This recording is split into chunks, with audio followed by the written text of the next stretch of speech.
Hello everyone. I'm running a little late for class. I hope you don't mind. I need to do my ironing while we get started. But I just want to say some general words. Keep up the good work. You guys are doing a good job on the discussion boards. Several of you have emailed me papers and I've been trying to grade them and get them back to you. Additionally, a lot of you have sent me emails about how you think class is going and about how your other classes are going. And I took a lot of your positive comments and suggestions and sent them out to my colleagues who are very interested and very happy to know that you're learning along with us. And a lot of the ways some of you have been feeling, really the same way I've been feeling, and I know some of the other faculty are, that we're not sure we're doing what we're supposed to be doing and when we're supposed to be doing it. I'm used to 9:30s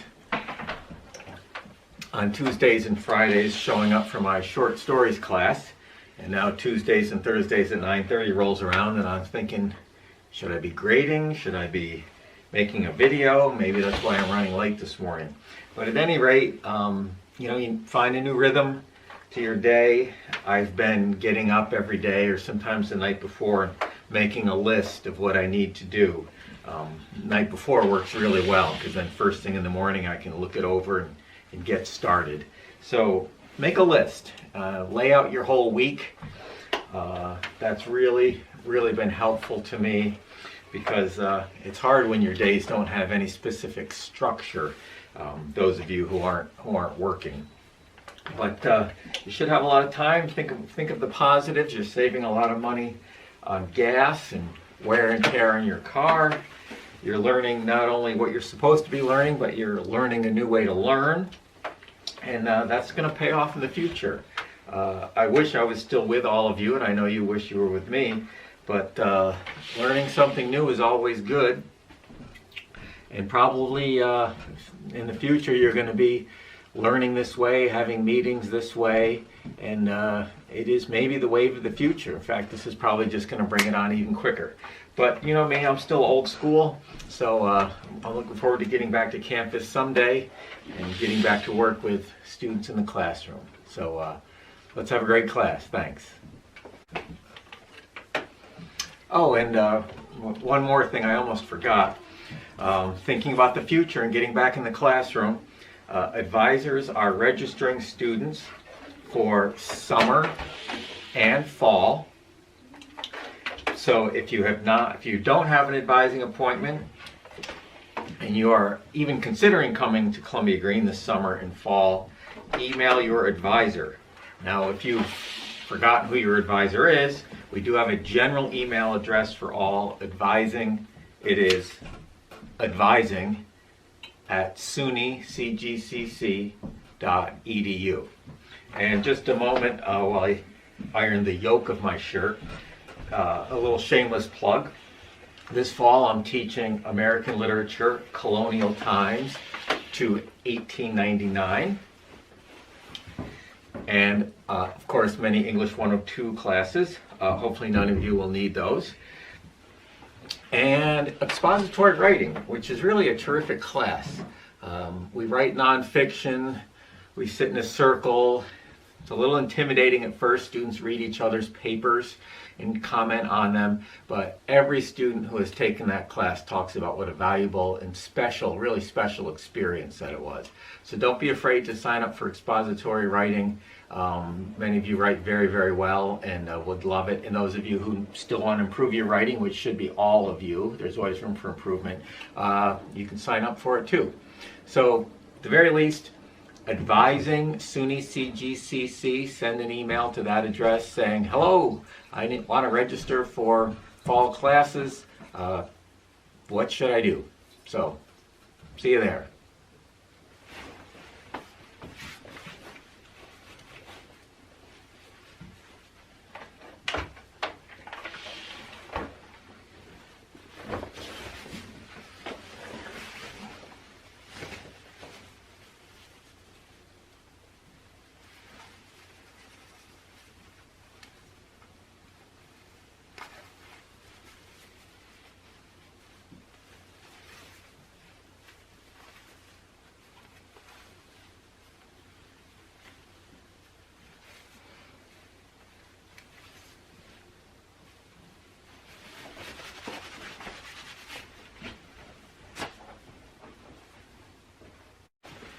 Hello everyone. We'll just spend a little time today talking about the characters and what you posted about the characters from The Great Gatsby on the discussion board. Just a few words. The Great Gatsby is the quintessential classic American novel. Why? Simple answer, because it is. And once something becomes classic, it's classic. People read it more and more because it's a classic. That's one answer. The other answer is I think it captures something. It captures some beauty and simplicity of America and also the dark contradiction of America. Just to preview what we're going to talk about, the lesson I think in this book is the American dream is a bunch of baloney. You try to become rich and get a good-looking rich person, you wind up shot dead in your swimming pool or driven over in the road in front of your husband's garage. And maybe the dream itself of money and beauty is a false dream. That might be the best lesson you're going to get all semester. So today we're going to work through the characters that I posted about. I'm actually going to start with the one I forgot to put on the discussion board, and that is Myrtle. Myrtle is Tom Buchanan's mistress. They have a love nest, an apartment in the city, and Tom picks her up on the train, and Tom Buchanan has duped George Wilson into thinking he's got some car deal going with him when he's just really having sex with his wife. Now, I like Myrtle. I don't like that she cheats on her husband, but Myrtle is a dreamer. Myrtle still believes that she can do better than living over her husband's garage in the Valley of Ashes. She literally lives in a dump. Literally lives in a dump. And she wants more than that. And what is someone's ticket out of that? She didn't have one. She didn't have a community college to go to. She's a woman in the 1920s who's poor. Maybe go work in a factory? That's not going to get her too far. She didn't have a lot of options, so she sees a ticket out, a little glimmer of hope to be with Tom, though Tom's never going to marry her. She thinks he is, he's never going to marry her. And Myrtle, the dreamer, gets driven over by Daisy in Gatsby's big yellow car. So, R.I.P. Myrtle. All right. We will start with our narrator, Nick Carraway. I like Nick a lot, quite a bit. And Matt Campbell had a nice post here. Nick Carraway, thanks Matt. Nick Carraway seems to be the most reliable narrator for the story. His character is usually quiet and reserved, which allows him to stay in the background. This is all true. He seems to encourage Gatsby's behavior. Nick really likes Gatsby, bordering on a little worship, maybe even a little romance, but that's another story for another time. Yeah, good. Vincent, Nick is able to look upon the events of the story much the same way as readers do. He is an ideal narrator, and he comes from a respectable family. Funny thing about Nick, he's the only character in the book who wasn't born super rich or born dirt poor. He's the only sort of middle character there is. So good eye, Vincent. Quaisha, Nick is not a reliable narrator. Ooh. But he seems to be the most reliable out of all the characters. Okay, yeah, once in a while Nick does set up his cousin in an extramarital relationship, so maybe he isn't the most honest person. And Haley respectfully disagrees. Nick's a very reliable narrator. That's good. That's good. Morally sound. I think he's solid, but nobody's perfect.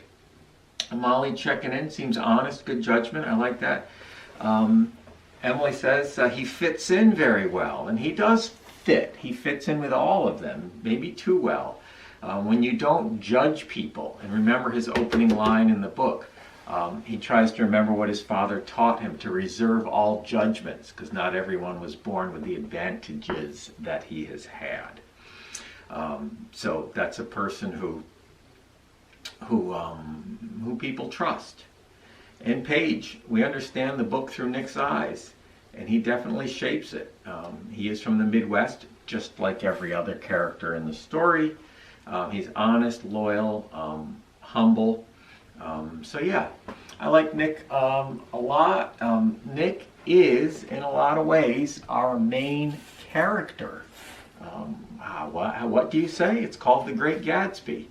Nick is in many ways the main character of the book, because he's the character who goes through change. He's the character who goes through change. He changes. He goes from being kind of young and naive at the beginning.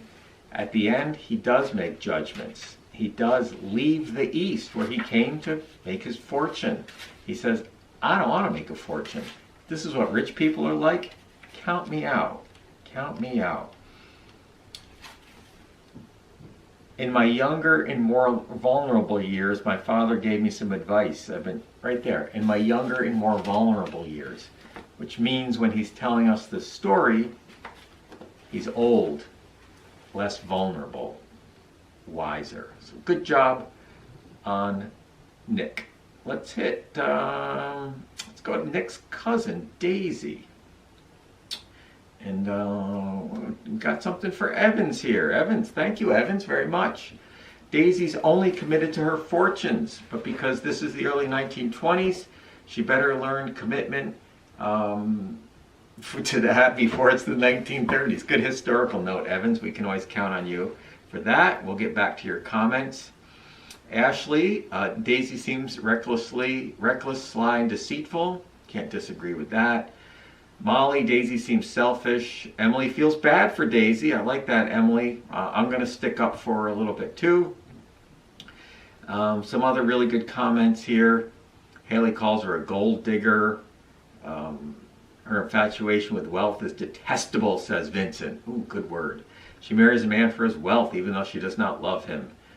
Yep, can't disagree with that. And Matt checking in. Matt, good poster you are.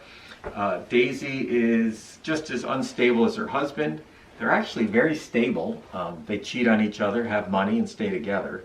But Tom is unstable with his emotions. Daisy's unstable with her commitment. Both unstable. Yeah, good. So, very good job. What I want to say about Daisy is that she's not so much a gold digger. Well, okay, let's start over with Daisy. Daisy's born to a wealthy family in Louisville, Kentucky, sort of the South Midwest. She's born to a respectable, upper-class family. The minute she came out of her mother's womb and they saw it was a girl, she would have been programmed, raised with one thing in mind, to marry a guy like Tom Buchanan. She would not have been told, you can go to school to be a nurse, a doctor, a lawyer, a school teacher, just become a mom. She would have been programmed. She would have been taught a foreign language, how to dance, how to hold a teacup. She would have had a debutante ball, something like a meat market. She would have been very sophisticated, dressed to the nines, hoping to catch the richest man in the Midwest. And she does that. So I'm not holding Daisy up as Woman of the Year, certainly not Mom of the Year, but she would have been raised to do one thing, marry a rich man, period. Maybe you've seen the movie Titanic, and the mom in that's trying to marry off Kate Winslet to the Billy Zane character, can't remember his name, but she winds up with the poor guy. I don't know why she didn't let him on the raft, but anyway. So give Daisy a break, but don't forgive her. You know, people still can become better than what they're programmed to be. But she's doing what she was raised to do. Married a rich guy. She's sticking with the rich guy, even though maybe she loved Gatsby.